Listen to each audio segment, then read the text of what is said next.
It's time for Cats Talk Wednesday. Small town and big city joined forces. Vinny Hardy of Lynch, Kentucky, and Terry Brown of Louisville, Kentucky, team up to give you free-flowing, laid-back sports talk. Focus on Kentucky Wildcats, as well as pertinent information in the NBA, NFL, and Major League Baseball. And he is Terry. I am Vinny, the one who hit the wrong intro and then tried to switch up to the right one. He is on the first name basis at Home Depot and Lowe's. Everybody knows him in Des Moines as Mr. Brown. What can we do for you, sir? Come right this way. How y'all doing? It's the most valuable customer, TB and Miss TB. Come on in here. What can we do for y'all? Man, that's what it is. Moving, got this house and everything. Had the walkthrough today, so just small little nicks and that kind of stuff to get ready for the closing. But we doing good, man. Doing real good. Ooh, good stuff. Good stuff. And next Tuesday be here before you know it. And moment of truth. And to Knoxville you go, right? You're going right past Knoxville, Iowa, out to Norwalk, home of Jason Momoa, Aquaman. So yeah, we are. We're doing good. Good stuff. Good stuff. Well, man, it's the dead of summer, but we still got some stuff to talk about. Not as UK heavy as normal, but got some stuff going. Got some people maybe trying to get riled up over nothing, or some stuff went down in the spaces, and we got some Mitch Barnhart talk and some NBA and all that kind of stuff we can get in this little episode. So we can appreciate everybody watching. Y'all follow us on the Cats Talk Wednesday Twitter streets as always, and you can listen or watch on Roku, whatever you want to do. We've been on Roku for a minute. You heard Ben Sutter do the intro. He's been on here. Have to get him back. AJ Jones, Ivan Dawkins, Courtney Harden, all those people you've seen hop on here with us, part of the Roku BS3 network. And we're proud to be part of it too. And appreciate everybody that listens and watches and retweets us and tell their friends and all that good stuff. Jared Baker retweeted us just a minute ago talking about, we good people. And he always a fan of the show and listens. And of course, Michelle always listens, and we got all kind of people who steady listen every single week, and we appreciate them. Absolutely. So, man, the spaces is that the biggest thing? Because we had is Mitch Barnhart the topic of the week? It seems that is the case. Because of the checkerboard, because of the no drinking policy at Kroger Field, still Commonwealth in my heart. Folks have just, for whatever reason, and look, nobody's perfect, so I'm not trying to carry water for Mitch or whoever. But when you look at his resume,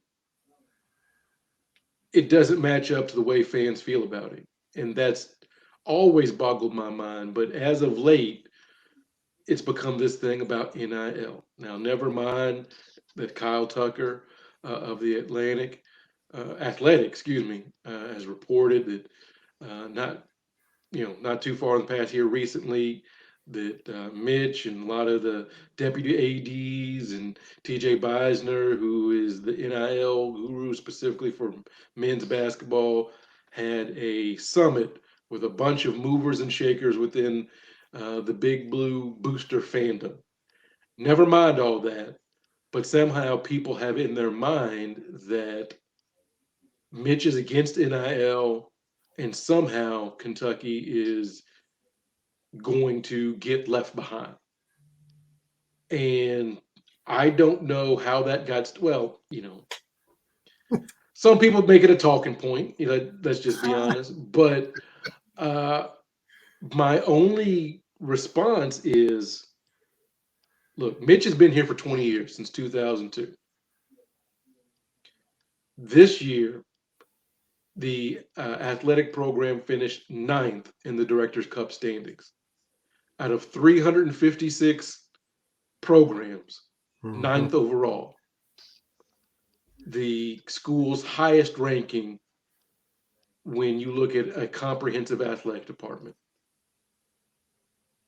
That's his job. As athletics director, his job is to get the athletic department from top to bottom comprehensively as good as it can get. And that's what he's done.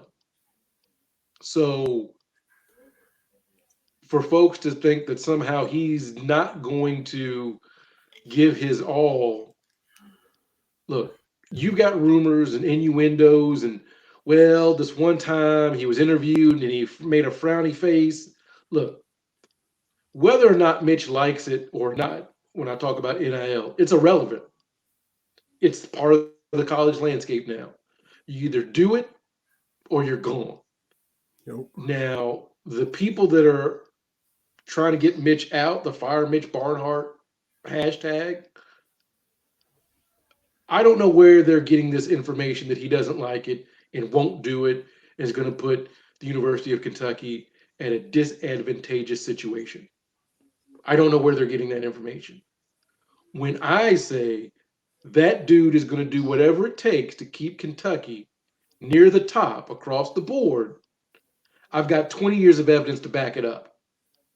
I've got 20 years of this guy getting it right and putting not just men's basketball, not just football, but putting all the athletic programs in the space to succeed. And it's unfair to cherry pick. Well, I think after the bowl game, after the Citrus Bowl, Mark Stoops said, hey, we need to get a practice facility. And then everybody just, oh, Mitch doesn't want to do it. Mitch doesn't want to do it. And I'm like, look, every year there's been a capital project for the athletic department. It started with the renovation to Commonwealth Stadium to Kroger Field, right? Then you get renovation of Memorial Coliseum.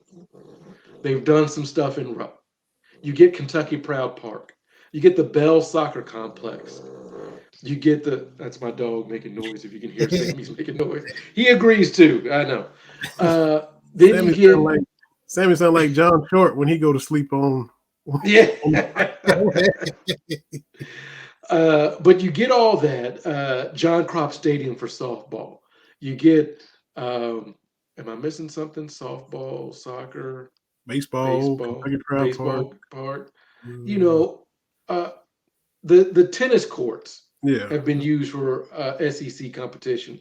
The swimming pool has been used. And so every year there's something. Every year there's an upgrade. And so I don't understand how you can look at that resume and think this dude's not going to do what's best for Kentucky. All of a sudden, after 20 years, he's going to decide, I'm good. We good. We good. And not going to do right by the university. I don't understand that. Again, I've got 20 years of his resume to back this up. And then what do people say? Well, he hired Billy Gillespie. He hired Joker Phillips. To begin with, look, because Kentucky's got, 26, 27 sports. That's a lot of coaches. That's a lot of staff that you've got to hire. You're going to hire people that don't work out. Nope. I don't care how much that's just the nature of the beast, right? I will go to my grave saying the Joker Phillips hire, absolutely the right move. You and I have talked about this time and time again.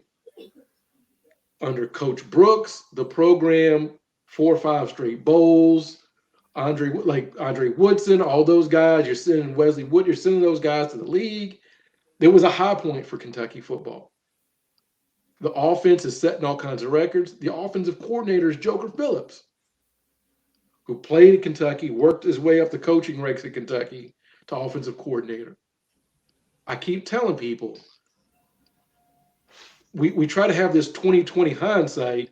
Well, Joker didn't work out, but at the moment he was hired, you could not let your offensive coordinator with those Kentucky ties go to Georgia Tech and light it up. You can't do that. You can't have Joker Phillips at Georgia Tech or wherever, and you're at 2 and 5 wins. That you can't happen. It just can't. That You just can't do that. So I understood that. The Gillespie hire, less of a had to do it, but uh, as you and I have talked about before, a coaching search is humbling to everybody. And when you're out here and your first 3 or 4 choices say no thanks, now you're in scrambling pattern. You're down there in Knoxville, Tennessee, and coaching searches, they seem to have them every couple of years, it seems like, but they can go south in a hurry. And so you pull the trigger on someone that will say yes to move on. It didn't work. Okay. But I just don't understand this notion that Mitch Barnhart is not going to do what's in the best interest of Kentucky athletics. I see people, well, Stoops is tired of him, so Stoops is going to go. What do you like? Where are you getting this? Where are you getting this information? That's what I don't. That's what I don't understand. I don't. We don't know the inner workings, and we probably shouldn't.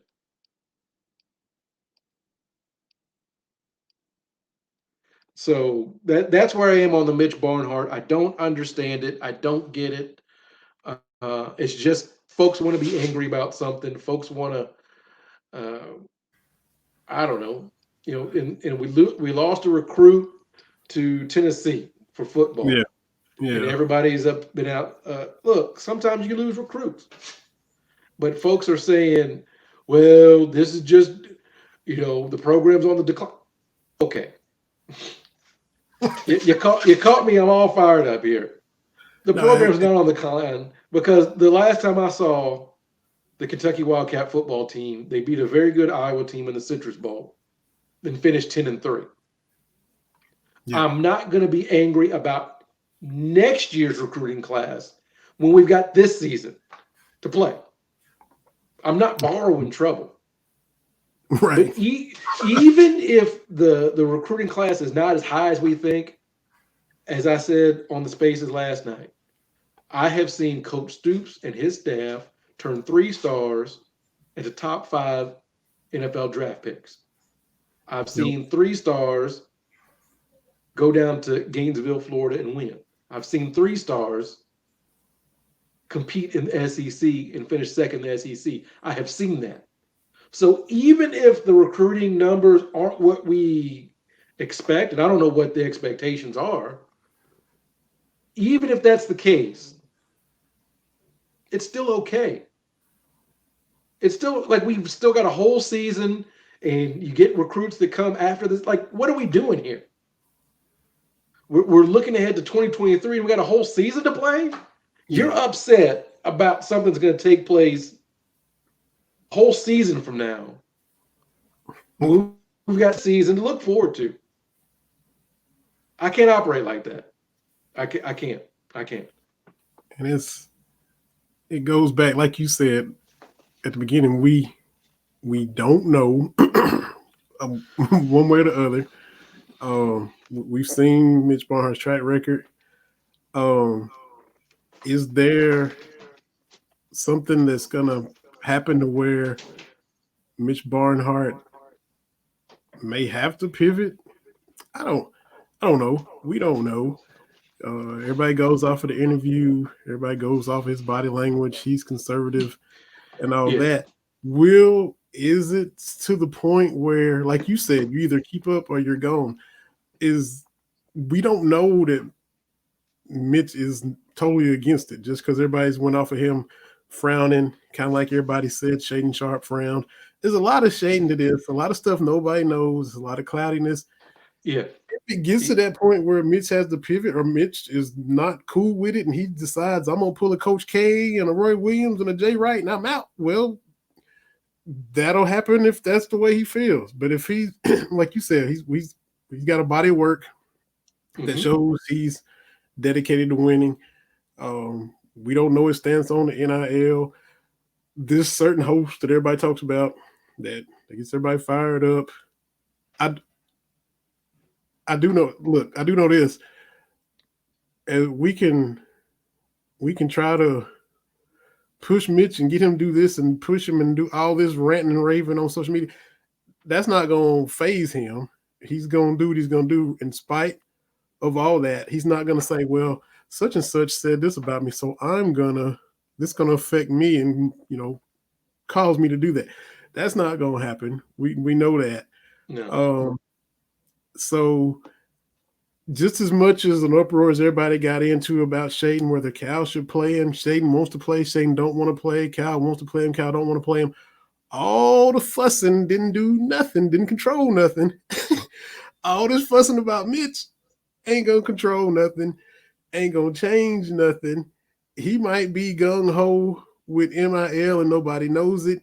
He might be a little more hesitant than they want, but if everybody starts getting popped and getting in trouble, that'll be okay. See, it's a good thing you didn't dive head first into it. If it turns out you can let loose a little bit more, then maybe he'll do that and be fine too, even though everybody thinks there's no way he's going to do that. This same radio host that everybody talks about, I do know this, everybody will say he's getting everybody worked up and leading everybody to this, and he'll say, I'm not doing that because we've saw this before with the referee situation. Got everybody riled up about that, and then said, I didn't do that. Well, you can lead a horse to water, but you can't make it drink. But there's some bodies of water you shouldn't maybe even lead that horse to when you know the horse is thirsty. We've seen that before too. He led some folk to some water and was thirsty, and then go act like I didn't do nothing.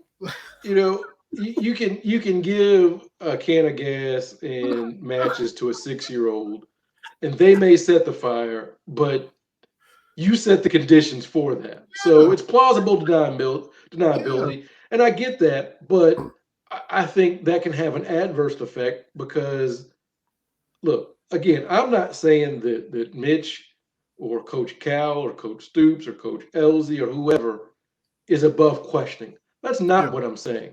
Mm-hmm. What I am saying is when you have these things you want to question, where are you getting your information? It's not even about questioning. It's about you are saying this is how a person is.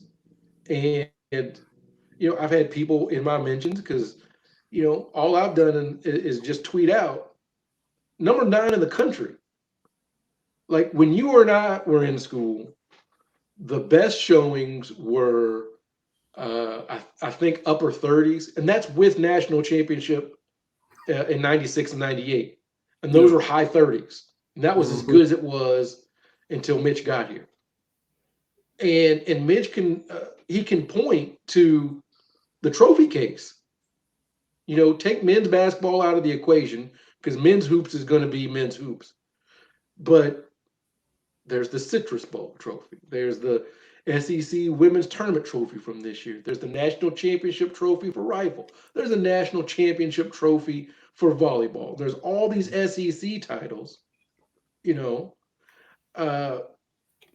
for every, we hired Billy Gillespie.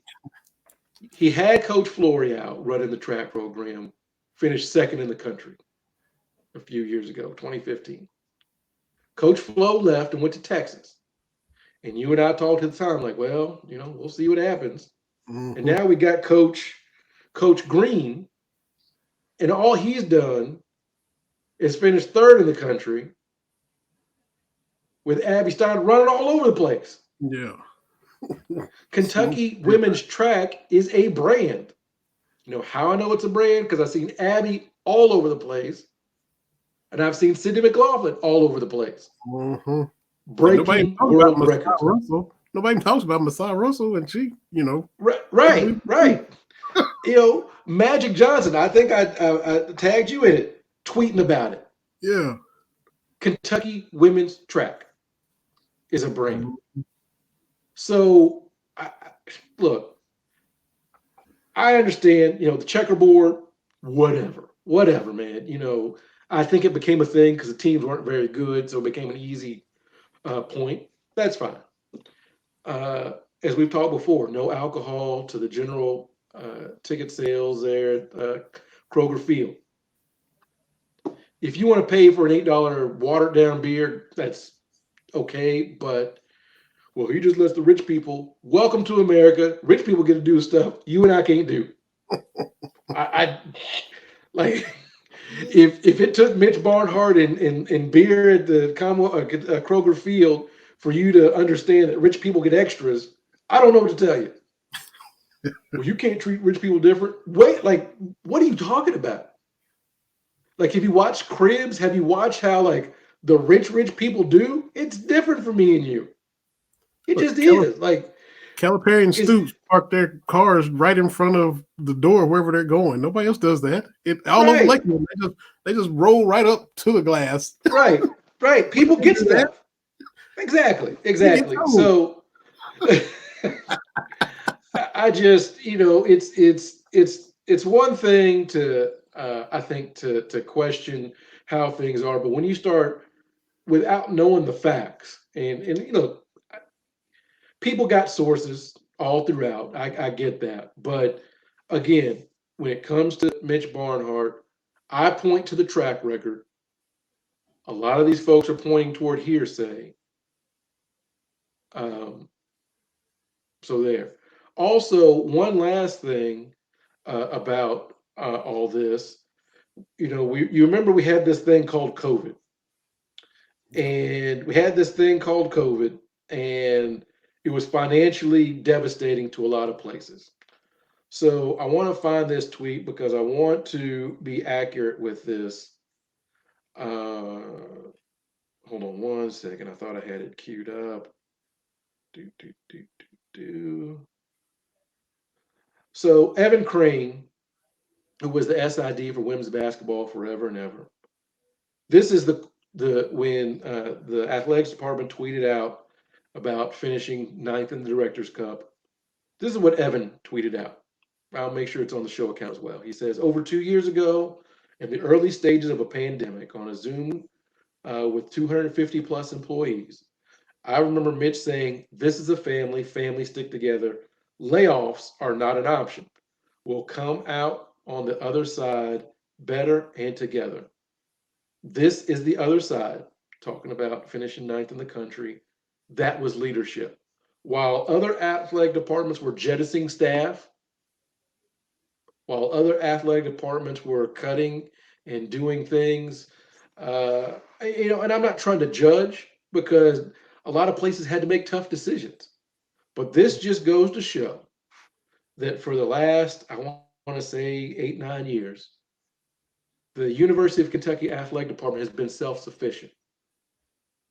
Well, what does that mean? They get no fees from the university itself. In fact, most years they pay between $3 and $5 million back to the university. That's on top of covering all the scholarships for all the scholarship athletes. That is an off the top payment after everything else has been taken care of. Do you know how many athletic departments do that around the country? Maybe five, maybe six. No fees. And so having the athletic department in such a good financial standing, they were able to take the hit from COVID, not lose any staff. And then here we are 2 years later, ninth in the country.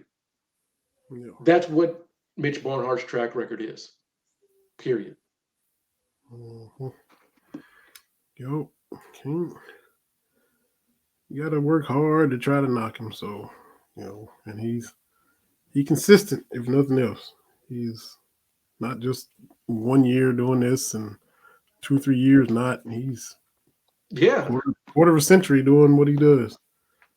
absolutely. And you look at his coaching tree, he's got 5 or 6 ADs that have come up under him. Like he's been Mhm. AD of the year. He's on the basketball committee chair, and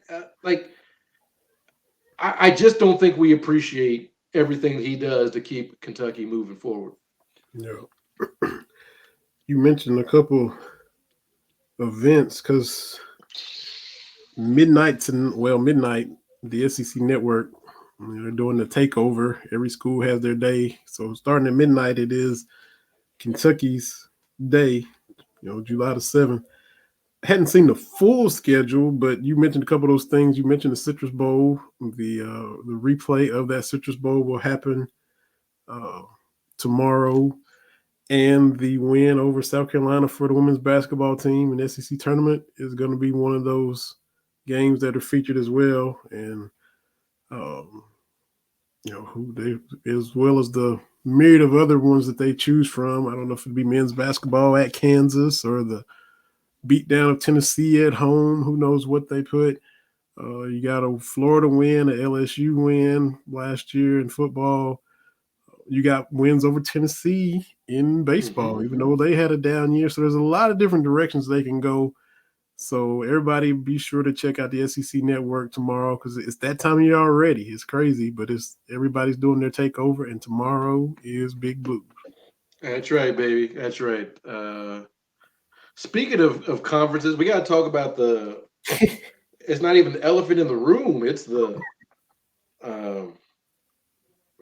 UCLA and USC heading to the Big Ten, I think it's fair to say that conferences are not about your region, since that conference will have LA schools and Rutgers in New Jersey. That's pretty much that's wide open. I know we focus on obviously football and men's basketball, but man, that's going to be a road trip for some of these smaller sports. So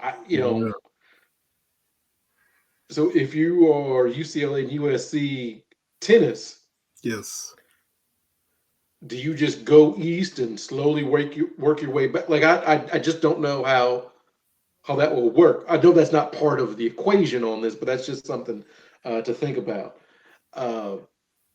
It's obvious over the last few years. You kind of look at the Darren Rovels and other folks, and you see how much money the Big Ten and the SEC is making. And it's clear it's been the big two and everybody else for a long time. Yep. And it helps that both of those conferences have really big state schools in them, and really passionate fan bases, and take football way more serious than everybody else. And with football being the driving factor between all this, it was only a matter of time. So if you are what's left of the Pac-12 or the Big 12, the ACC, what's going to happen is those three will become two, and it'll be just a Power Four conferences. I think the writing's on the wall for that. Yeah, because it's purge or get purged, and that's as far as the SEC and the Big Ten is concerned, and the Pac-12 and the ACC are just kind of floundering around now. You know what? And like you said, geography's been gone. I mean, nothing said Pac-12 like Colorado and Utah. Louisville in the ACC, so the geography has been out the window. West Virginia and the Big 12, like once that happened, you knew, okay, this is not what that's about. So it's going to force conferences, okay, what can we do to compete? And so I don't know which two conferences will remain, but I'd have to imagine that probably your Big 12 will go away. Because there's no football to anchor to in the Big 12 of note. So if the SEC decides we're going to go to 20 teams, which, whatever at this point, who is the SEC going to get? Yeah, because Texas and Oklahoma give them 16, and then we go Florida State. We get Virginia Tech, Clemson. If we talking football, well, and so the thing is with the SEC, okay, I don't. If you're the SEC and you're looking at Big 12, Pac-12, ACC, who do you want to go get? Who's going to bring the best value? Mm-hmm. I don't know. Does getting Florida State help if you've already got Florida? Does getting Miami help if you've already got Florida? Does getting Georgia Tech help if you've already got Georgia? Right. So and I forget who brought it up in the spaces last night. Like you look at Virginia Tech. Mm-hmm. I think that's a good fit. The question North Carolina is going to ask themselves is because North Carolina football is okay, Yeah. really good at other things as well, lacrosse. I know that Big Miss is doing her lacrosse thing. She was in a tournament in Baltimore this past weekend. Mm-hmm. But if Duke and Carolina aren't in the same conference, then of course they still play, but it's going to be one time a year in men's basketball. Mm-hmm. And how does that change? Right. Yeah. I can imagine the negotiation. Where do we play first? Right. So it's going to be interesting. The teams I feel for, and I do mean this sincerely. I tweeted this out. I'm not trying to rivalry, but you look at Louisville. Who's going to want to pluck Louisville? Will the SEC pluck Louisville? Probably not. Probably not. Yeah. Will the Big Ten? Because the Big Ten's whole thing is we got a lot of state schools, right? We got a lot of really big state schools. Does Louisville fit that profile? Even UCLA and USC are big, and they still meet those academic requirements that the Big Ten likes to tell you about with the leaders and legends. Louisville does not fit that profile.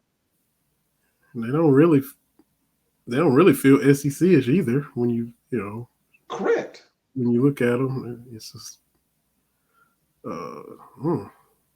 basketball isn't what it once was. Currently, right. So you mentioned the commuter school to a nice city school now. They've done a lot, but I don't know. Memphis is the same way. Cincinnati's the same way. You're going to be on the outside looking in. Perfect for them back in the day. All the cities, all the metro schools, just back in absolutely. That was perfect back then. Marquette, Houston, Cincy, Louisville. That was that was the way to go. But and keep in mind, Florida State was in the Metro Conference until they got serious about football and said, "Yeah, we can't do this. Like we got to do something for football." Georgia Tech was a founding member of the Metro Conference. Virginia Tech was in there. At the height when you had all those teams plus Memphis and Louisville and Cincinnati, there might not have been a better basketball conference in the country. Yeah. I used to hoop. Those early to mid 80s. Those battles were nice, but not having that football brand, it hurts those schools. And I get, Lamar Jackson, he's fantastic, and Louisville had, but that ain't it. That's not enough to get you to the big boys table. Mm-hmm. And they can rightfully point out, well, what about Vanderbilt and the SEC? Valid point, but Vanderbilt got grandfathered in. Like, I don't know what else to tell you. Like, they got in and stayed in and just, hey, we'll take our whoopings, give us our money, and leave us alone. It's like Northwestern. Those two schools, those private schools, they got in. They're not going anywhere. Mm-hmm. So, wasn't Georgia Tech SEC like back in the 30s, 40s? Yes. Yeah. Georgia Tech was SEC. Mm-hmm. And then, but they end up in the Metro Conference for a bit, and then they fall to the ACC. It's not slighting them. I understand Louisville fans because if you remember when they were a scandal a week, a lot of ACC folks were like holding their nose about what did we do letting these guys in. Mm-hmm. Even national champion, what did we do letting these guys in our club? Because the ACC, is very snooty. Yeah, there goes the neighborhood, basically. And so I just if it were a draft, right? Okay, if we just said, look, every school in the country is up for grabs.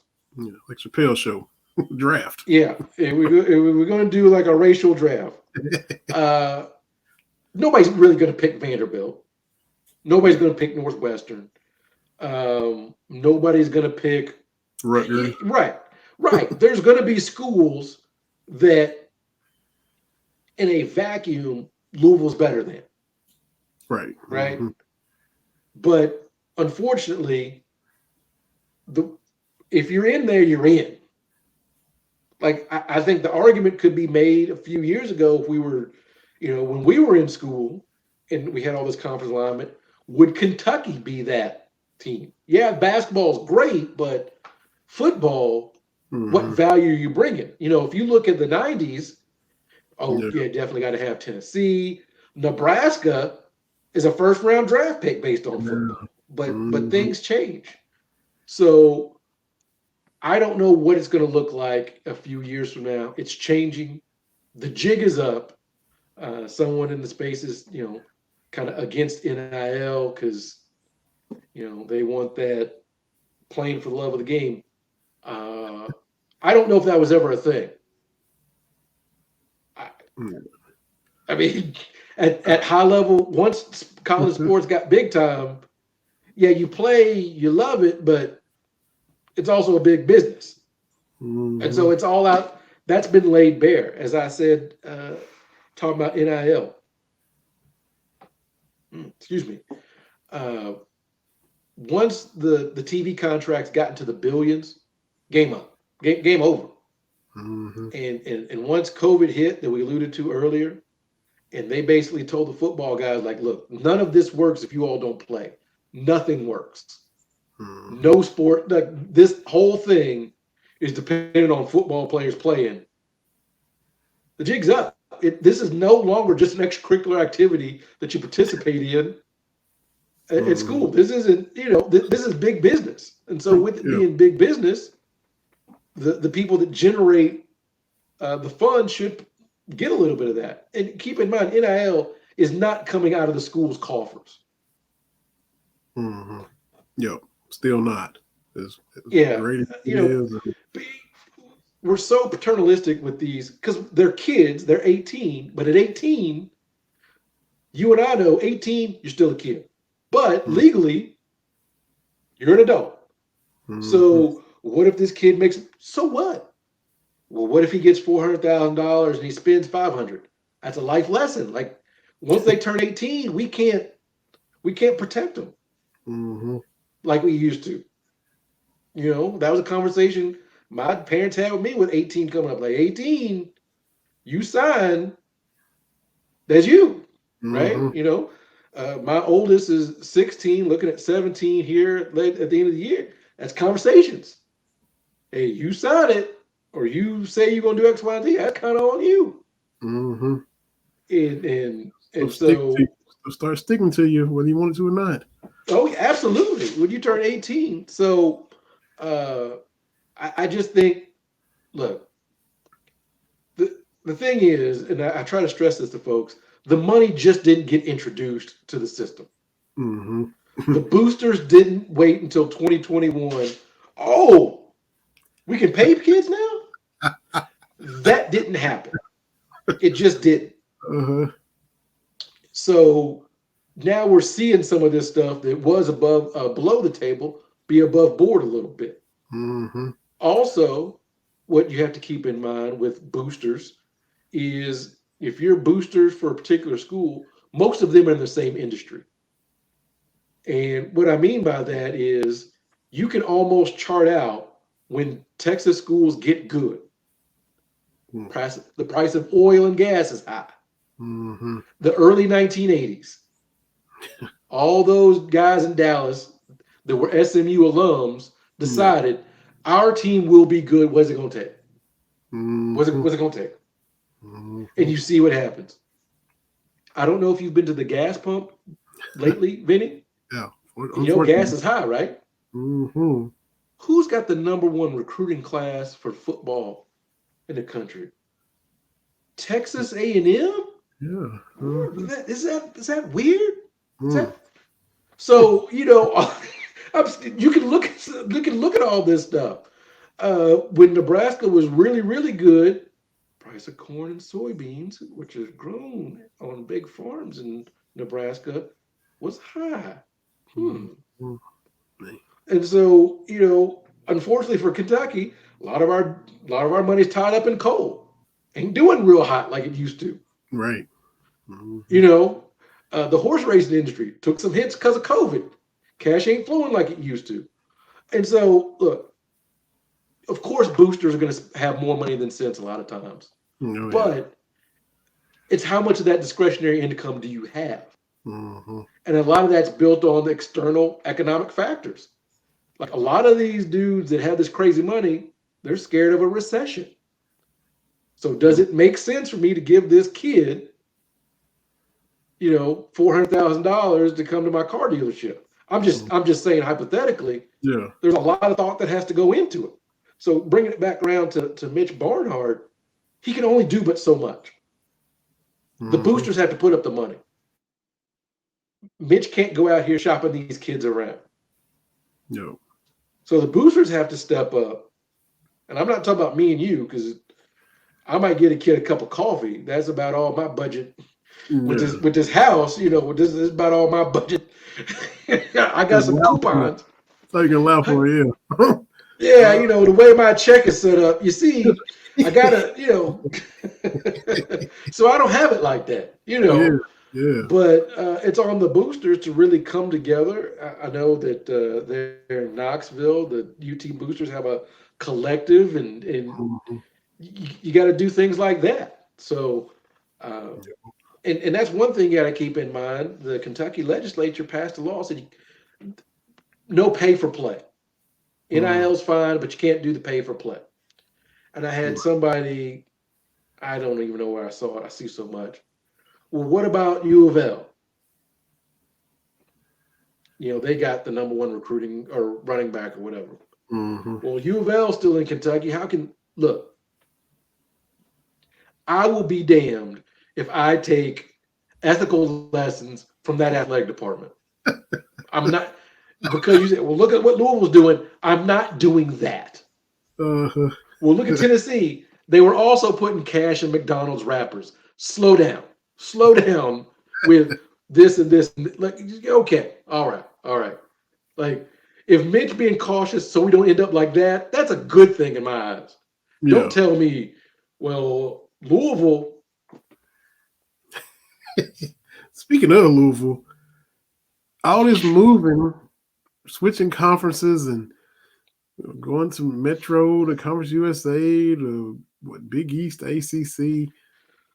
Did they have a choice when they were in the Big East? If they were still in the Big East now, would they be better positioned to handle all of this movement, or did it really not matter what they did at the end of the day?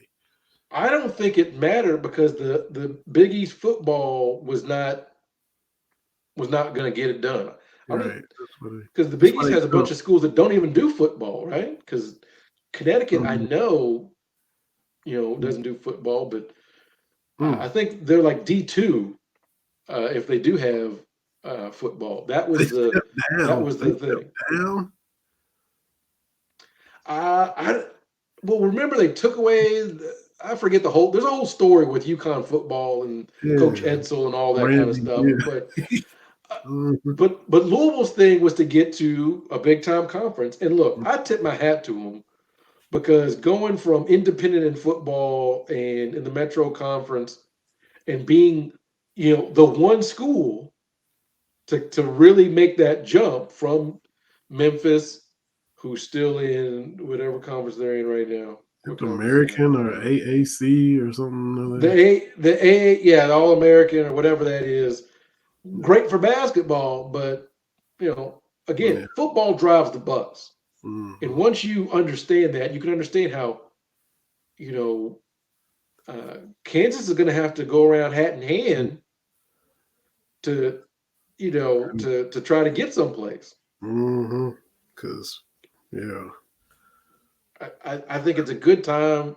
not that Kentucky would be out of the SEC, but it's a good time to be good at football and Yeah, show a sure. commitment to football. Mm-hmm. Not that Kentucky would go anywhere, like you were talking about with Vanderbilt. Nobody's getting kicked out of these conferences, So if you're in there, you're in. And Right. and Louisville fans, Memphis fans, Cincy fans can say, "Well, we're better than Vanderbilt." That may be, but they ain't kicking nobody out. Yeah. They got a situation that works. Vanderbilt gets to the SEC still gets to say not everybody's been on probation. Not, thank you to Vanderbilt. The same way in the Big Ten. Thank you Northwestern. Not every team has been uh, involved in NCAA infractions. So there's a benefit to having Vanderbilt. And they're serving a purpose. That's right. That's right. And plus, Vanderbilt messed around and won the baseball championship a couple years ago. So, Yeah. and I want to say they made. Well, I don't know about A&M and Missouri, but I want to say just about every other school has won a championship in something. I'd have to look that up, but I know Florida has won, of course, football and basketball, and Georgia has won.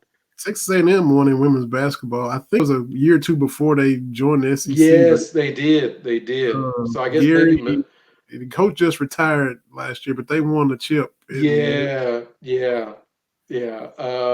So I guess that leaves Missouri odd team.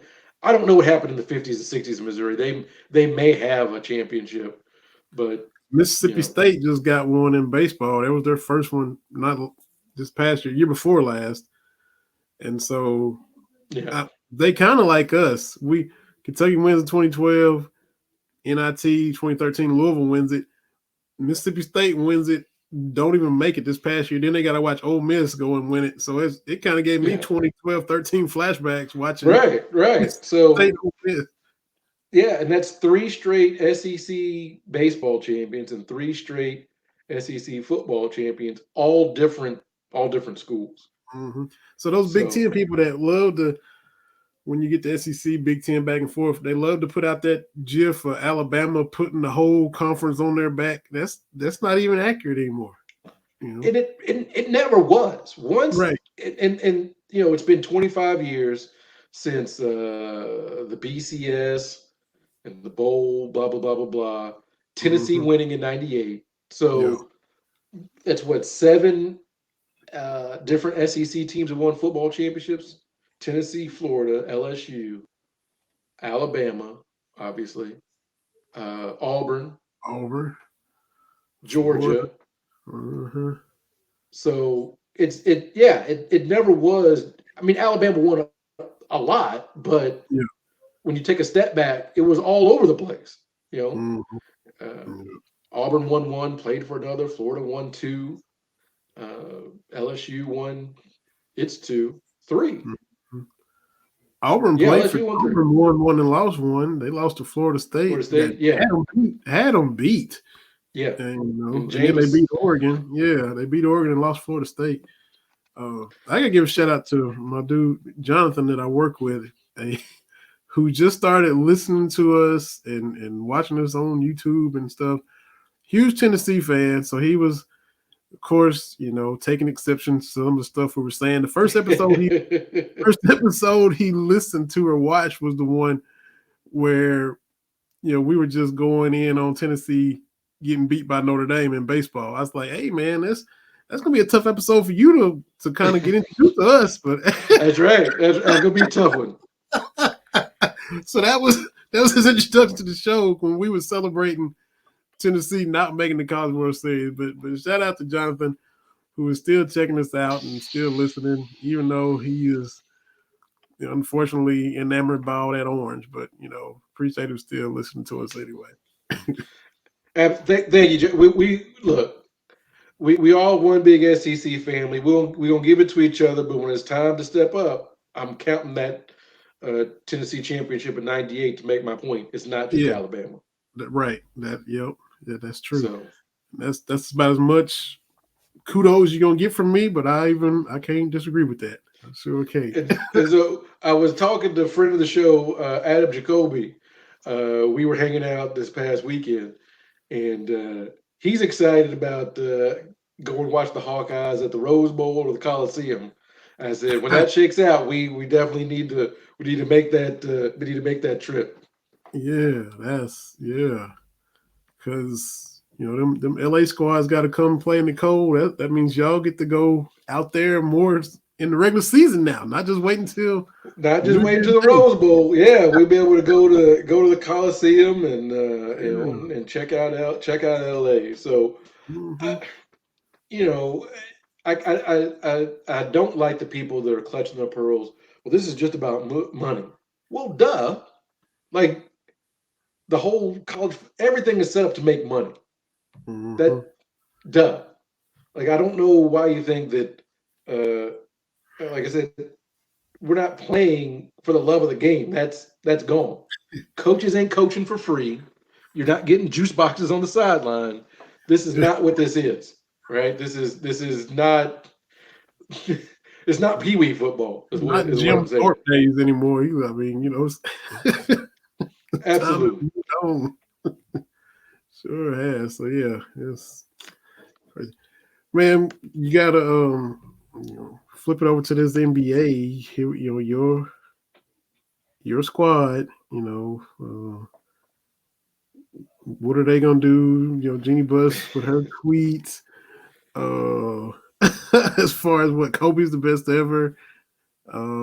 We got Monk going to the Kings. We got Rudy Gobert getting traded. We got y'all wanting Kyrie. Seems like just a lot of stuff happening in the works Look, potentially. man.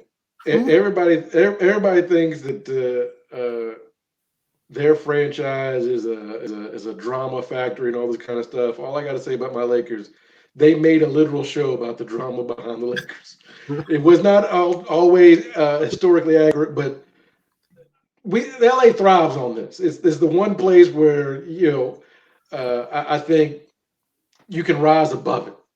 You can rise above all that nonsense. If we can do a swap for Westbrook and Kyrie, I'm for it.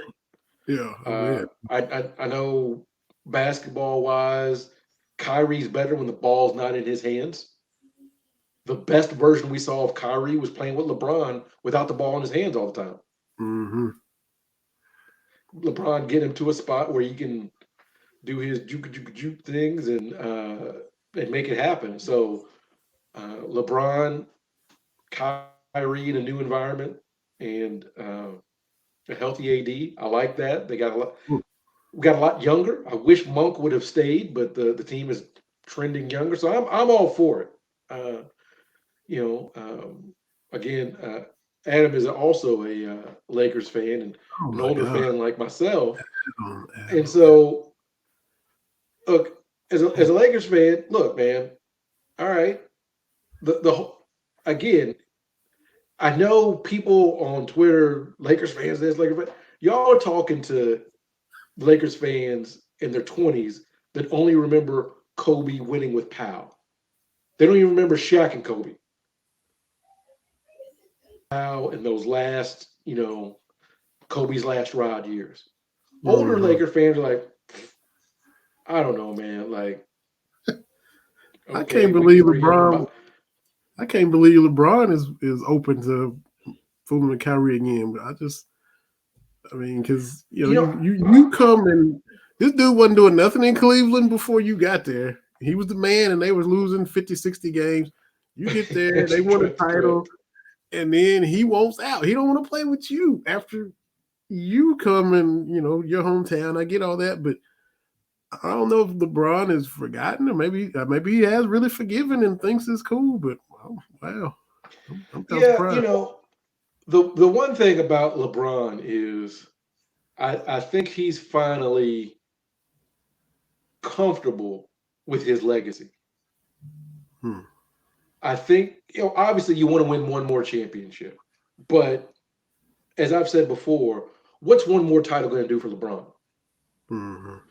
Just like the folks, with Steph winning, does it really elevate him? I don't know. I mean, he's still the same dude. Like his resume is still one of the best. What's going to change? I don't know if you heard Bomani Jones talking about, and he said this point before. LeBron should have stayed in Miami because he thinks that Miami is a well-run franchise, and Cleveland isn't, and my Lakers aren't. And I will say this: I don't think outside of Jerry West, the Lakers haven't been a well-run franchise. They just happen into super duper stars and they win. But I'm not saying that's because of some kind of genius, right? You get the flip of the coin to get Magic. I forget the trade to get the pick for Worthy. In '96, you offer the best player in the game, Shaq. You offer him a boatload of money.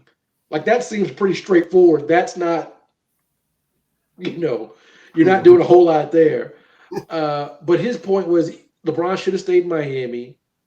And at that point, Dwayne Wade was done, right? Chris Bosh was done. Miami was going to have to rebuild.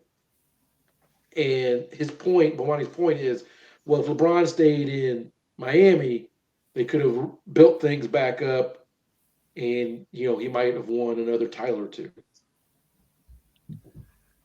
But the factual part is he went to Cleveland and they went to 4 straight finals. Like, what could he have done that in Miami? I don't think so. If Bosh is done and Wade is done, I don't think they go to 4 straight finals during that stretch. That's just so I understand what he's saying. You go from a good franchise to a terrible franchise, but you also go to 4 straight finals. So I don't think he could have done that in Miami. So they got some free agent that wants to play with him. I don't know who, just because it's Miami. That'd have been a draw if you want to go play with him. Would they have been up to the level of fitting and replacing a Wade and Bosh? We'll never know, but that's kind of the question. I mean, he'd have had a squad of some level to, of course, contend. I mean, he was still, if you're going to be a contender with him just being himself, and then, I mean, just who would have gone and played with him and how would that have all fit is, what we'll never know. It's hard to argue when, for a decade, having LeBron James on your team meant you went to the finals. And we can talk about the East was this, the East was that. That's like just changing teams. Like, all right, I got this. Like, that's all we need. I don't think we appreciate that nearly as much as we should. Because we're like, oh, he's changing teams, he's ring chasing, blah, blah, blah, blah, blah. Yeah, he just shows up. He's like, yeah, we're going to the finals. Right. Like, that's all we need to have. I guess his first year in Cleveland, was it? Maybe first year, Kevin Love gets hurt, Kyrie gets hurt, still gets him to the finals. Like, I don't think we appreciate LeBron enough. There I said it. I've said that also about Magic. I don't think we appreciate Magic enough. Yeah, and they were talking about if Durant stays in Oklahoma City, in 2015, 2016, do they beat the Warriors and they end up playing that Cleveland team? It all goes back to when you're healthy and when you're not at different points in time, because they end up not being healthy. I'm not in trying to nitpick, but KD, of course, we know he left the Thunder, didn't, got to the finals once, lost to LeBron, wins his 2 titles with Golden State.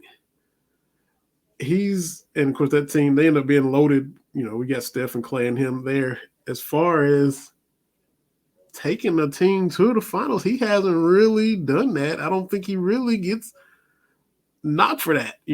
Magic took the Lakers to the finals. LeBron, you just mentioned, took every team he's been with to the finals. Steph had won before KD, just won another one post KD. KD hasn't. When you say I'm taking us there, yeah, Giannis took his team there. KD ain't Yeah, really done that. Durant does not have that moment because his trips to the finals, and this is the point we start nitpicking, right? Like I Right. think And Kevin but Durant, Kevin Durant is going to go down as whatever, one of the all-time greats. yeah, Ranking starts to get dumb, but yeah. he's going to go down as that dude. He Mm-hmm. may be the first that dude that, like you said, he was a de facto boss on the team. Like I know he was Finals MVP. I Yeah. get that, Mm-hmm. but there's something to be said for those moments that we got from Steph this year. Mm-hmm. This is one thing I do agree with, but when like, all right, come on, boys, I got you. Mm-hmm. And Durant did not have to do that. His Yeah. that first trip to the finals, well, he had two future MVPs on there, right? And I Right. love Kevin Durant. I love Me him too. as a Me too. player. His skill set is ridiculous, Mm-hmm. and it's kind of ridiculous when you look back on his career. He may have been only considered to be the second best player in the league. He may be in your top 15 players of all time, Uh-huh. but never one of those dudes we thought was the best in the league. Mm-hmm. Usually there's that moment. I know he won MVP, don't get me wrong, but we just said, oh, it's KD and then everybody else. Just about everybody else at that big boys table, when we start, okay, here's our 100. All right, this is where the top 10 sit. Y'all, Mm-hmm. every one of those other dudes in that room, okay, that's the VIP section. Yeah. And so it's gonna be weird, but Katie may be the best dude to not be in that section. Yeah. Because Isaiah, Magic, Bird, when we talk about the franchise players, if you can think of what they had to do, moments they had, adversity and all this and it's tough and fighting through injury and didn't have it and found a way to win, all of that stuff that we say. Yeah. And, and like I said, we are nitpicking. I usually don't nitpick, but I am kind of, and we can't Yeah. really get at the KD. Not And taking I away love from the KD. title he won, but he just Right. not. Right. He walked into a great situation in Golden State. Yeah. And the thing is, I want to say he's not bothered by it, but he's probably the most plugged in superstar ever. You know what? I couldn't imagine. Look, I don't like fighting with random people, and I'm just a regular person.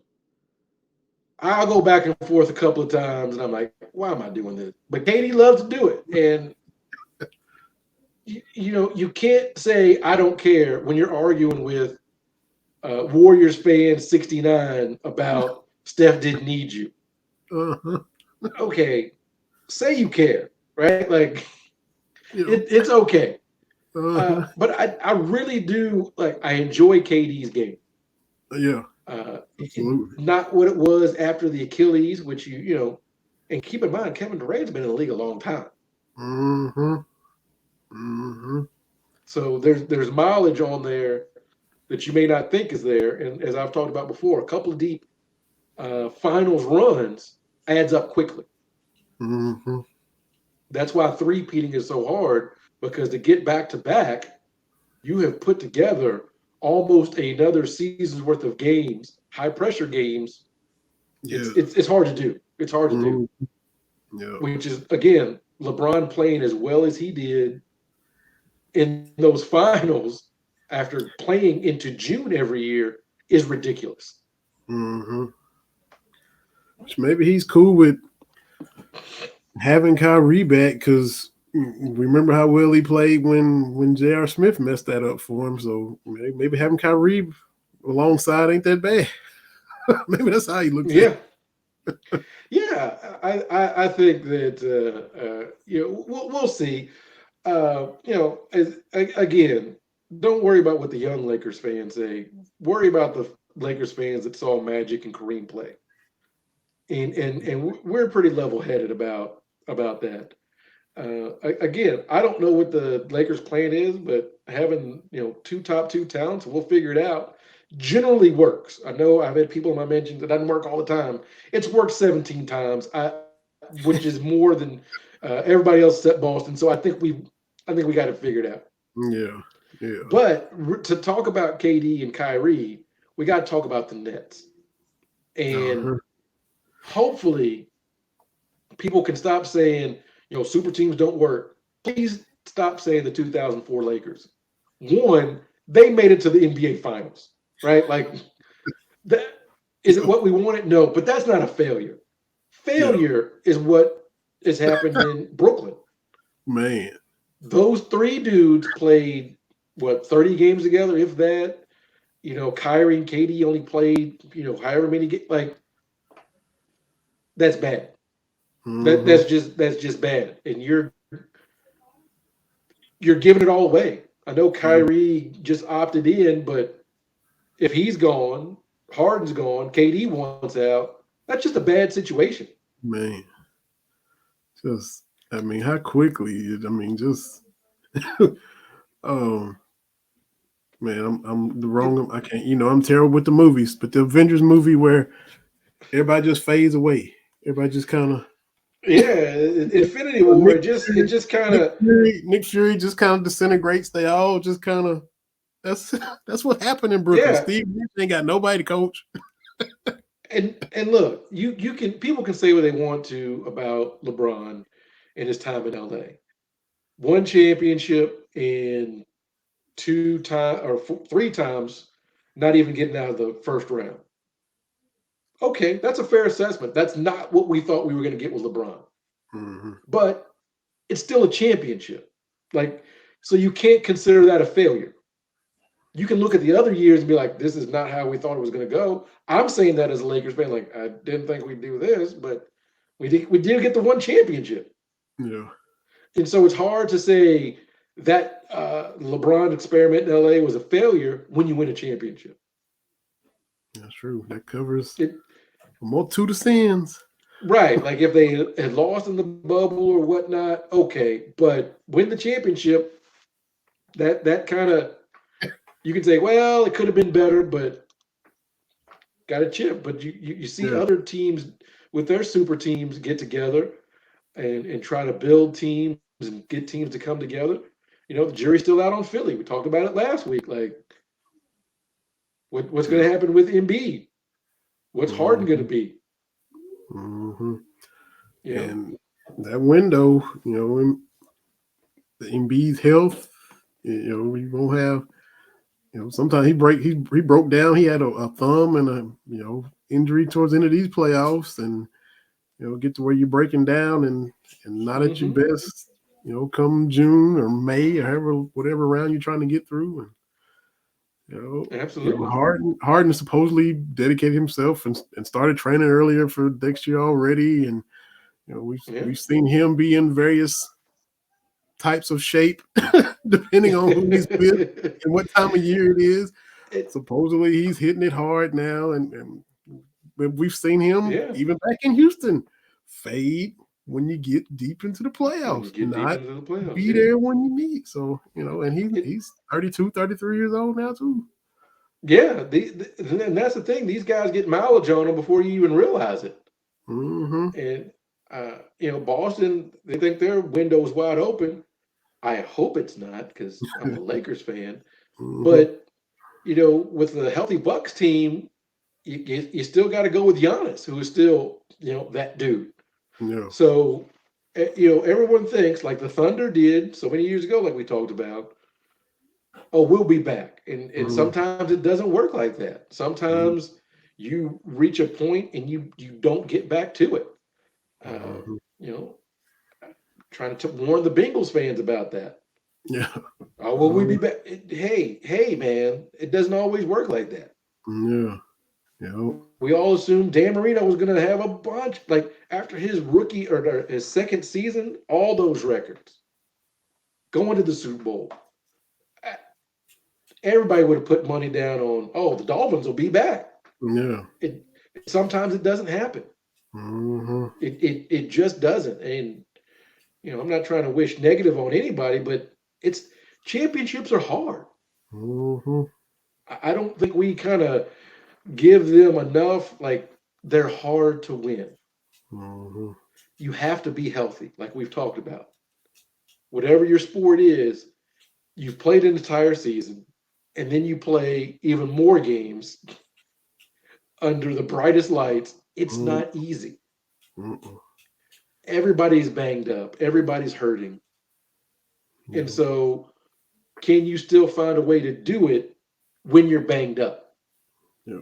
Can you elevate even when you're banged up, Mm-hmm. even when the lights are bright? Yeah. You know, as a Niners fan, I've had these conversations with you before about Jimmy G. Lights is bright. That dude can't get it done. I Mm-hmm. hoped he could have gotten it done, but he couldn't get it done.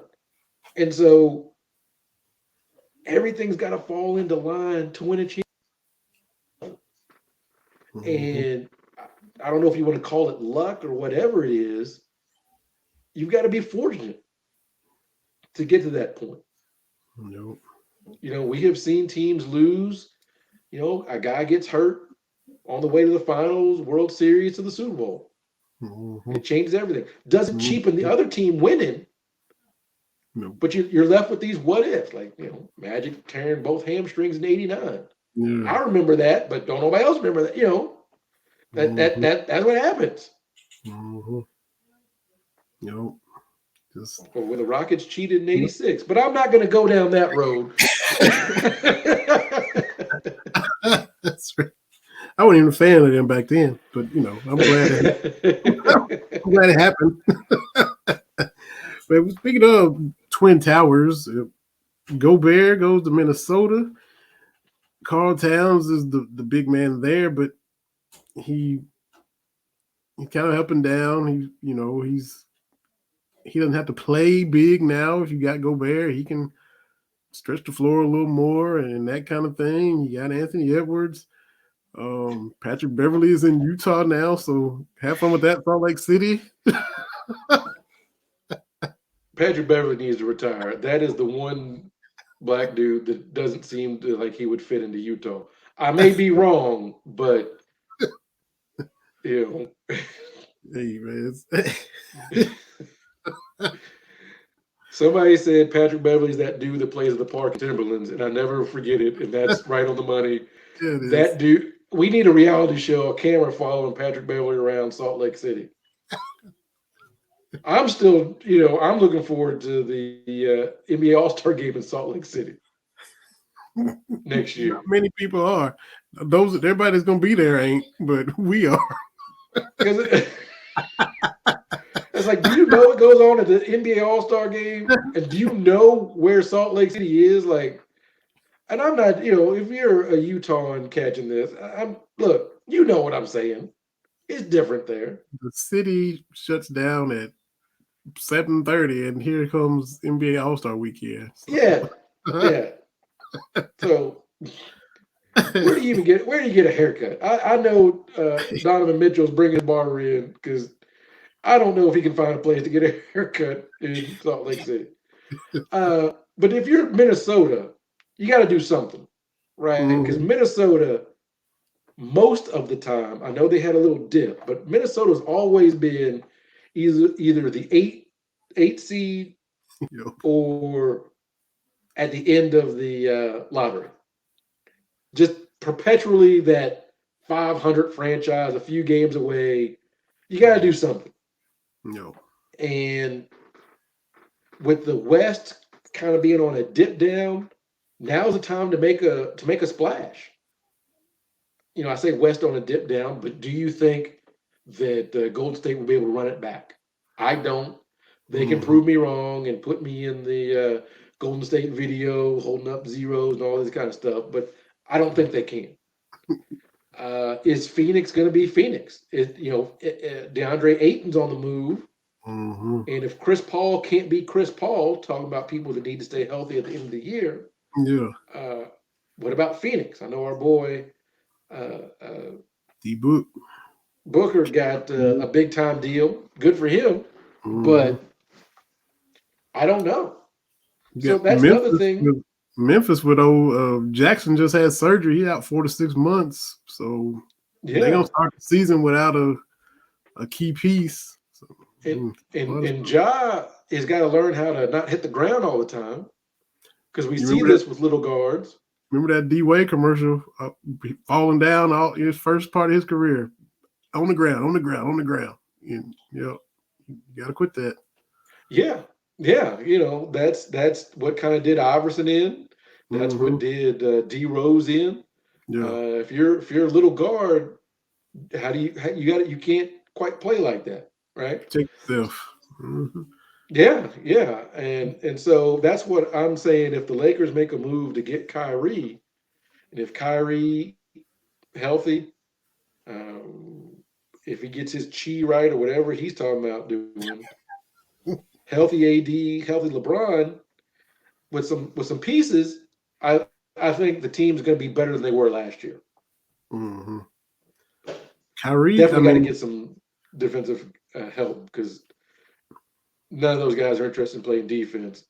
That's true. John Wall. I love Anthony Davis. I love Anthony Davis, but the last few seasons he's not. And I want to say, Anthony Davis, I saw you at the University of Kentucky control games on defensive end. I know what you can do. What are you doing? You can't let that guy get you to the block. And no, Anthony, no. But if he can kind of rebound and get back on that trajectory, I like my team. I always do. John Wall gonna revitalize his career with the Clippers. I know you worried about that. So Clippers, get out of my face. This LA's town. Get out of here, man. And this is as good as it's ever been for the Clippers. That's the sad thing. Yeah. Whenever we're seeing, like, you see the Clippers, this is as good as it's ever been. Because forever they were so terrible, they didn't even get to blow 3-1 leads. Now they're blowing them all the time. It was Jay Leno's monologue every night when we was growing up. The Clippers. Get out of here, man. I can't take the Clippers serious. No, I mean, and I can't even take Ballmer serious. I'm glad he's the owner now instead of Sterling, but you can't look at Steve Ballmer with a straight face sitting over there courtside. They look serious. They're getting their own arena too, I think. I think they're moving out of crypto arena and moving into, I don't even know, pets.com arena. I don't know. I wish Wall the best. I mean, hopefully he can be healthy. Oh, yeah. Balled out, and hopefully he can. He's still just, what is he 29 now, something like that? He's been. I don't know. These guys get up. Man, hold on. I got to get this dog in here. Hold on a second. Samuel making his appearance. Oh, here you are. There you are, Sammy. Now, I saw you were giving advice as a new dog owner. I saw you giving some counsel on Twitter as a new dog owner. That video, I think Rex Chapman shared it. UPS, Amazon guy delivering a package and handed it to somebody over the fence. Big dog jumps up and he, freaks out. The delivery person does, and people are like, "Oh, that dog just want to look, man." I'm new to the dog owner. I think I was not a dog person for the majority of my life. I just need to remind dog people, not everybody's a dog person. No. Most of the time you see a big dog. Come on, man. Like, don't that dog just gonna lick you. I don't know that. I don't know if your dog is the lick the face kind or the bite the face kind. And I ain't got time to analyze the breed. Well, the Schnauzer, I ain't got time for all that. All I know is when it comes to breed, Sammy is a King Charles. That's the only breed I know. It's the only breed I care about. Because I'll put a picture on the Facebook. I've got I don't know what that is, man. Is that a big, just say you got a big dog or a little dog. I don't know what that is. Yeah. Is it pit bull? The only way I know pit bull because he's Mr. 305, right? Like I don't know the breed. I don't need to know all that. Oh, you've got I don't want to know all that. dog people need to realize not everybody's a dog person, and Yeah. people. If you don't like dogs, I don't trust you. Forever, I was like, well, don't trust me because I don't like that dog. Let me be clear. I don't like dogs. I like this dog. Let me be very Right. specific. I got you. Oh, you a dog person for one dog. I like this Mm, dog wherever he mm. is, not in his bed, laying on cords. Yeah. That takes a lot because I'm not an animal person. I think I got bit a couple times when I was little. I remember as a kid petting a little dog and it bit me and we knew the person and it bit me on the finger. And like you said, you don't know if they're the licking kind or the biting kind. They know I don't know. So Right. they know I'm skittish and even if I'm trying to play it off like I'm not, they see right through that. So I'm just like, y'all leave me alone. I'll leave y'all alone. If I come to somebody's house, I'm not petting your dog. I'm not being it ain't nothing against your dog. I'm just you leave me alone, I'll leave you alone. And they always want to kind of run to me and get on my lap, Mhm. dogs and cat. I'm If, not. if you don't like a dog, the dog will find you. If you don't like a cat, the cat will find you. I'm antisocial. Look, nothing against anybody's dog, but I'm not oohing and on over your dog. Just keep him away from me. Let him pet. Let everybody else pet him. I'm just I'm not with it. I don't want to get attached to animals. When I'm quirky like that, because it's hard enough with family. You see all these people that lose their pets on Facebook, and we've had him 17 years, and I ain't Yeah. doing that with pets anymore. I did it as a kid with a dog my dad had, so I can't. I just can't do it. So I'm a little quirky, and no offense to nobody's animal. No, But all you know is your dog hasn't bit you. Like yeah, I'm an unknown variable being introduced to your dog, so you can't say, well, he won't bite you. Have I been yeah, here before? He hmm might. I yeah, like, hmm that's the thing. So when people come over with Sammy, I restrain Sammy. Sammy not that big. He's a 25-pound dog. But hmm people come in because we've had people coming in because we're selling this one. Uh, yeah, hey, I got Sammy by the collar. Like, come on, man. Like, okay, sniff, sniff, sniff. Then, we've had people laying here for a while. I'll take Sammy for a walk. Sammy got to go hmm outside right, because I yeah, understand. Not everybody's a hmm dog person. hmm I I get respect that. that. I respect Yeah, that. I don't want people just letting the dog run all over you. Hey, maybe everybody don't want that. yeah. I don't want Take your them for dog a hair on walk. me. Yeah, I'm with you, man. And, and Yeah. and look, Sammy gets in the bed, but every morning when I make the bed, I put some Febreze, a Lysol. I change the sheets frequently. I love Sammy, but I want the bed to smell like dog.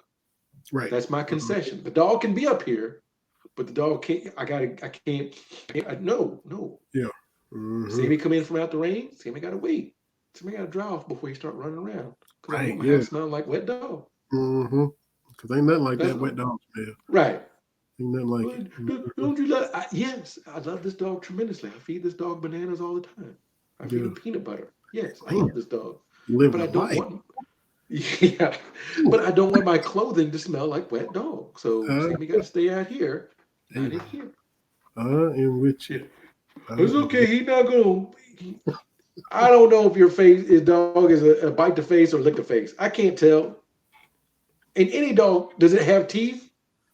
Sure Yeah, does. then it can bite. Hmm. Anything with teeth can bite. Anytime they feel like it, even though it may have never done it, it might feel like it that day, and it might just do Yeah, it. Sammy living the life anyway. Yes, he is. Yes, he is. Man, Catches we the bed, won't stay in it. our girl Vashti Hurt covers all Carolina sports. Keep blitzing. Saw her tweet out that Baker Mayfield is heading to Carolina. So no more Sam Darnold. Looking like Baker's going to be the man. And now Cleveland is, I don't know, whatever happened with Deshaun Watson. There's no Baker in the equation now. And Charlotte, here comes Baker. So there, that news happened today. Yeah, they play game one this year, so that's going to be interesting. Browns and Panthers. They're the first or second game of the year, so yeah. Look, man, Where at? Is it Cleveland. in Cleveland? Where at? Oh, I got to pull the schedule up now. Where I at? can't remember. I just know that they're playing. I think it may be. There's schedule. Let's see. Panthers. Carolina Panthers schedule. Preseason. Oh, Cleveland comes at wow. Cleveland at Charlotte, September 11th. Been there for an opening day NFL game. Watch my Cowboys lose 16-8 to Cam Newton and the Panthers. So, man, I wish it was in Cleveland. That'd be so much better. But how ironic is that? Well, talking about franchises being poorly run, that's Cleveland, right? That's Cleveland.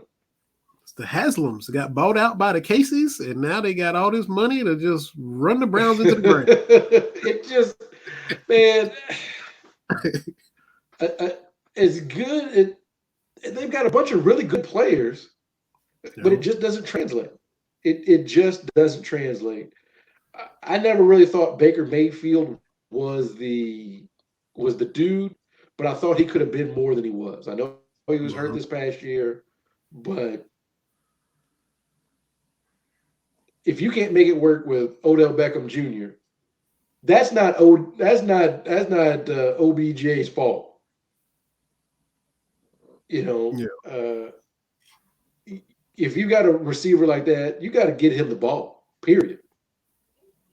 So, but Cleveland, with all the stuff with Watson, Deshaun Watson, it's just bad all around. They just brought bad juju onto their franchise for no reason. And no matter what you think, I know people, guilty, innocent to prove it. Yeah, okay. I understand that. I believe that. But when 26 people said you did similar things, 26, that's a lot. Yeah. Yes. So Cleveland guaranteeing that boy a whole lot of money. Just, I don't know. It's just a bad situation, and yeah, it's a bad situation. And he's what they're talking a year suspension, right? At least, so he getting. Yeah, well, I think the NFLPA is trying to say he already served it because he didn't play last year. They were still getting charged. I mean, still getting accusations last year. It wasn't, Yeah, it was ongoing, and he could have played. I always thought that was more about he didn't want to play for the Texans more than he was suspended from all this. So I understand the union wants to stand up, but it's a hard sell. It's a hard sell.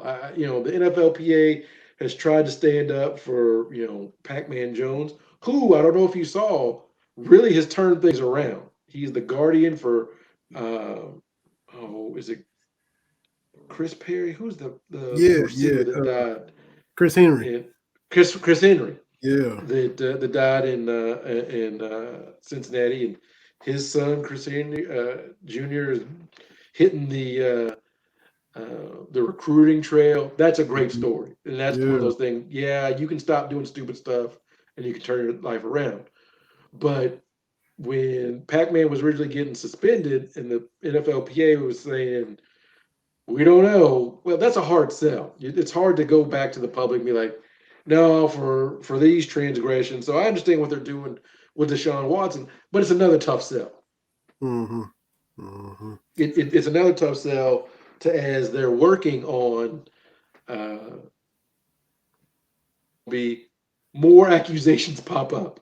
Like that's not a good look. That limits your options on my guys getting railroaded. So right. And when we we talked about how it's dead of summer, and getting to that stretch where you don't want to wish the summer away, but you look into August when football season starts. But you had the USFL just had its championship, and then we got, you and I were talking about this past Saturday, the Big Three just kind of getting cranked up. Yeah. I didn't watch a drop of USFL until I caught a couple minutes of the championship game Sunday, but it's not like it didn't grab me. It didn't say, oh yeah, let's kind of see what's going on with this. I just didn't. I know there were some former Cats in there. Max Duffy was on the team. Some other dudes that played for the Cats was on there. I just didn't. I just wasn't clued into the USFL. Didn't really mess with it. Even after the finals was over, I never even really peeped at it till a couple minutes Sunday. But I always, at some point, maybe not all season, but I always watch some Big Three. This is the 5th year of it. I always catch some of that every single year with Ice Cube and the Big Three. And we was both tweeting about some games Saturday with Glenn Rice Jr. and then Jason Richardson came out there and was still having some games. So it was fun watching that. And I pop it on for a couple games, and they'll it's like at the park. You play the 25s halftime, play the 50th game, and you usually get like 2 or 3 games in when you watch for a couple hours. So I think it's just a fun little setup. And the thing about the Big Three is we recognize a lot of these names. Mm-hmm. And the thing about the Big Three is you've got a lot of former NBA guys who can't do the 5-on-5 up and down, but can still get buckets in the half court. Mm-hmm. And I think that's a better product than dudes that probably never made the NFL playing spring football. Mm-hmm. And no knock to those guys. And I'm not trying to be, harsh, but I'm just saying, I watched a couple of the USFL. I'm like, I don't know who these people are. A few names I recognize from college, but that's the thing. Like, turn to the Big Three. Oh, there's Jason Richardson. Mm-hmm. Oh, there's Oakley coaching. Oh, that's what Michael Beasley's doing these days, or what have you. You're with Arenas coaching. I was like, oh, okay. Yeah, Katino Mobley is still playing. And different things like in that Nicholas Teasley, I can't even say his name, but I just remember his name from being like on NBA Live or something. And I was like, oh, okay, that name I recognize. So that's the built-in thing with the Big Three is you can still watch dudes that can still get you a bucket, but maybe can't do everything else in the NBA. I just think that game translates a little bit better, the 3-on-3 nature of it. So I enjoy watching that because, again, guys can still get, as we saw, Joe Johnson, he'll probably be able to do ISO Joe when he's 60. Yeah. Like Marcus Johnson's showing he can still dunk. We still gonna get ISO Joe. He's gonna ISO some young guy and give him a bucket. That will never die. When we start talking about NBA greats and Jordan and the tongue and all this, Kareem Skyhook, ISO Joe is up there. Mm-hmm. Like if you look, he's got all kinds of game winners and this. Like, hey, if you can't be a champion, be an ISO Joe. Be something like that. Change the game like that. Yeah. So that was fun, and just don't take your whole weekend up. You just pop it on, see what's going on a little bit, and go on about your Saturday afternoon and see where they're gonna be at next week, and check them out again. Absolutely, it's perfect time. Just right in the summer, right when it's just nothing. As soon as the finals is going, finals is over with. All you guys baseball, people that like the golf and the NASCAR, and that's all you got between now until football is perfect. I mean, I just, shout out to Cube, and got Clyde Drexler as the commissioner, Nancy Lieberman Klein as a coach. She was hooping before we was even born, and she's out there coaching. Yeah. Something else before we get out of here. Joey Chestnut. 63 dogs, man. I'm obsessed with this competitive eating. Obsessed. It's just the most ridiculous thing ever, and I enjoy watching it. And Joey had his foot was in a boot. I can't remember what it was. Still, to get 63, not the record, but still 63, win by 20 dogs. It's ridiculous, but I enjoy it. Is there, because I didn't watch it. I know you watch it every year. Was it the same cast of competitors? Was it Kobayashi? Was it Booker? Is there some young threat that's going to be in a couple years coming up? What's the landscape? This year was a lot of faces that I didn't recognize. There were a lot of folks. This was their first a couple of years, first second year into it. So Joey has bridged from the Kobayashi, Badlands Booker era. Now Badlands Booker was there. He set the record. He did a gallon of lemonade in like 28 seconds or something ridiculous like that. The stuff they eat is just, it's always why, it's all, what are we doing here? None of it always sounds good. Like this guy ate a pound and a half of coleslaw. Like, why would you do that? Like that doesn't, but Chet, I think, was like his 15th, 16th win. It's over in the first 3 minutes. Like he puts that 10-dog lead and it's over. And yeah. So a lot of the guys I grew up watching, like Eater X, Tim Janis, he got put into the competitive eating Hall of Fame. I know I'm ridiculous. I watched this. Yes, I'm ridiculous. Eater X. The thing I like about Eater X is he does his face paint like the Ultimate Warrior from wrestling. And the other thing he used to do, because you got to dunk your buns in a liquid. He always had it was either red Kool-Aid or fruit punch. So when he was going through it was all red. The girls like that. The girls like that. But it's amazing. It's amazing to watch watch the competitive eating. I don't do it like I used to. Because there used to be different of it, but I just watch Nathan's hot dog, because that's the hot dog I eat when I'm grilling out. Just a couple. I spread it out over 15 minutes. I eat two. Let's spread it out a little bit. I do not. Woo. Let's see. You got me trying to look up now you might already know where the competitive eating Hall of Fame is. We got Cooperstown, we got Canton, got Springfield. Competitive Eating Hall of Fame. I'm trying to find where that's located. Is it a place? Takes you to MajorLeagueEating.com. Yeah. X marks the spot in the competitive. I'm trying to find it. They got.